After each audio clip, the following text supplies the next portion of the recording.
మాది ఫైటర్ల జాతి, మేం గిరిగీసి కొట్లాడే తెగో ఉన్నోళ్ళం. నువ్వు ఏడరబ్బై నువ్వు గిరిగీసి కొట్లాడింది, నువ్వు కొట్లాడింది ఏది, నువ్వు ఏడ గిరిగీసినావు?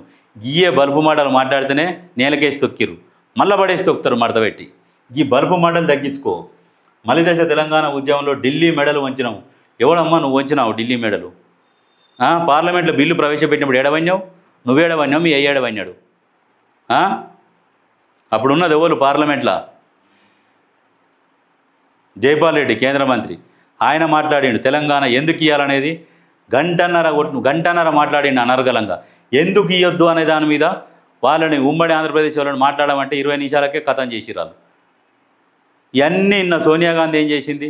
ఇదంతా జనాలు చచ్చిపోతున్నారు, ఎట్లనైనా సరే ఆంధ్రలో మా పార్టీ మునిగినా పర్వాలేదు, అయినా పర్వాలేదు అనుకొని తెలంగాణ ఇచ్చింది. అక్కడ పార్టీ చచ్చిపోతుందని తెలిసి కూడా తెలంగాణ ఇస్తే మీరు దరిద్రులు ఇంకా కాంగ్రెస్ మీద విమర్శలు చేస్తారు. సిగ్గు ఉండాలి. ఆంధ్రాలో ఇప్పుడు కాంగ్రెస్ పార్టీ ఉన్నదా? అక్కడ పోతుందని తెలుసు, ఓటు వేయరని. ఒక్క ఓటు కూడా, ఒక్క ఎమ్మెల్యే కూడా గెలవలే అక్కడ.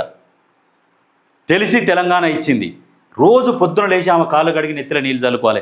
దరిద్రులారా మీరు 1,00,000 కోట్లు సంపాదించారు. ఆమె పుణ్యాన, ఆమె తెలంగాణ ఇచ్చినందుకు ఆమె కాళ్ళు కడిగి రోజు నెత్తిలో నీళ్ళు చల్లుకోవాలి. ఆ 1,00,000 కోట్లు సంపాదించి ఆ కుప్పతో ఎంజాయ్ చేస్తున్నారు మీరు, మీ కుటుంబం. తెలంగాణ అమరవీరుల శవాల మీద కట్టుకున్నారు మీరు.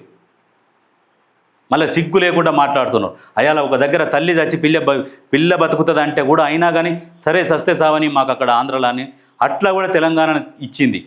ఎవరు సాహసం చేస్తారు అట్లా? ఒక రాష్ట్రంలో పార్టీ మొత్తం మునిగిపోతుంది అంటే ఎవరైనా సాహసం చేస్తారా? ఇయ్యొద్దని కూర్చుంటే రాకపోవు కదా.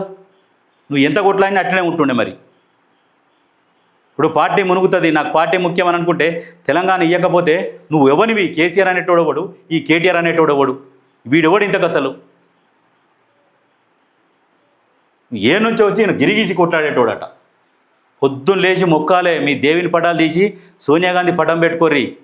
దరిద్రులారా మీరు ఇలా అనుభవిస్తున్నది సోనియా గాంధీ భిక్ష వల్ల అనుభవిస్తున్నారు. వాస్తవమా కాదా? జనాలు కూడా ఆలోచించుర్రి. సోనియా గాంధీ ఇవ్వకపోతే మీరు ఎవరురా మీరు అసలు ఇంతకు?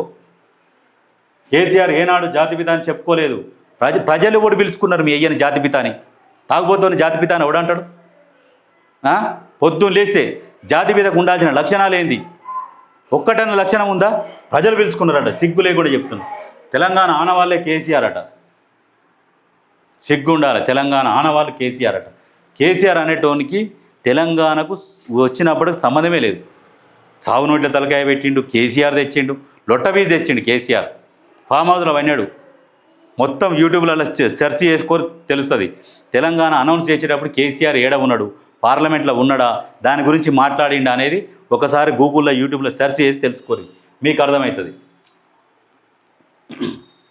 ఫైటర్ల జాతి అట, లొటపీస్ ఫైటర్ల జాతీలది. రాష్ట్రంలో బీజేపీనే ప్రత్యామ్నాయం, మున్సిపల్ ఫలితాలే నిదర్శనం. రామచంద్రరావు ఈయన 6 నెలలు వంతడు, 6 నెలలు వేస్తాడు.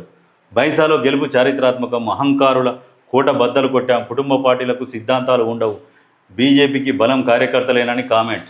స్టేట్ ఆఫీసులో ఘనంగా దీన్ దయాళ్ శిక్షణ మహాభియాస్. సరే నీ అంతా బాగానే ఉన్నది, కానీ ప్రత్యామ్నాయం అంటే కాంగ్రెస్ 90 సీట్ల పైన గెలిచింది. సరే మీరు ఒక 40 అన్న గెలిస్తే ఓకే అనుకోవచ్చు. ఉన్నాయా మరి? లేవు. కాంగ్రెస్కు పోటీ లేదు. పోటీ గీటీ వస్తారు అంటే నెక్స్ట్ వచ్చేది బీఆర్ఎస్ ఓట్లు మొత్తం కవితకు పడుతున్నాయి. వస్తే మరి ఆమె గిట్లా రావచ్చు. ఒకవేళ మీరు కనుక మీరేమైనా చెయ్యాలనుకుంటే మీరు రాష్ట్రానికి నిధులు తీసుకొచ్చి కేంద్రం నుంచి తెలంగాణకు రావాల్సిన వాటనన్నా తెచ్చి కనీసం అదన్నా చేపిస్తే జనాలు మిమ్మల్ని ప్రత్యామ్నాయం అనుకుంటారు. కానీ మీ అంతలో మీరు అనుకుంటే జనాలు మీకు ఓట్లు వేయరు, మీకు ఓట్లు పడవు.